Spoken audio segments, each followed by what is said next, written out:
کس تپوس کړی دی چې یو سړی دا دعا کوي چې یا الله ما ته تقوا للهیت او علمی مقام داسې راکړې لکه څنګه چې زما شیخ ته ورکړی دی او چې کومه تقوا علمیت دی هغه ته ورکړی دی هغسې ما ته هم راکړي. آیا دا قیودات په دعا کې لګول جایز دي او که نه؟ دا دعا غوښتی شي لیکن بهتره دا ده چې یا الله تقوا مې نصیب کړي. البته دنیوي څیزونه چې هغه سبب دي د اخروي څیزونو هغې کې دعا د زیاتي کولی شي.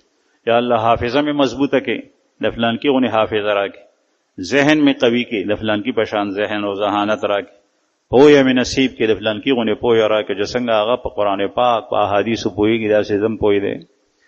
نو دا دعا غوښتی شي ځکه چې دا اسباب په درجه کې دي، دنیایي څیزونه دي، دې پسې شاته دیني کارونه کېږي.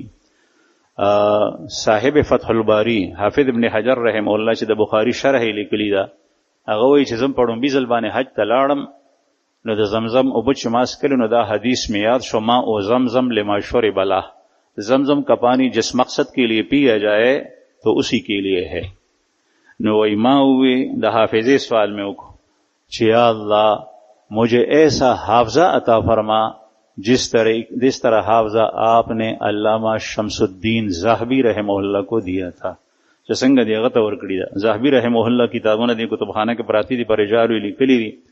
شان ورشا کشمیری رحمه الله فرمایي چې د احادیثو چې څومره رجال او روات او محدثین دي د صحابو د زمانې نه راواخله تر اخره پورې، وی زاهبي سے په یو اوچت ځای باندې کېنه او غونډۍ باندې او دا خلک داسې په میدان کې ودرو او د هر یو کس په سر باندې لاس کېده، هغه نه تپوس کو چې دا څوک دی، نوم او د پلار نوم او د هغه مختصر حالات به ته ښیي. دومره حافظه الله ورکړي وه. د دوی وی چې ما ته داسې حافظه راکړي. یو کس وایي چې زما د کریانې دکان دی او سوداګر ما ته وایي چې په مارکیټ کې کوم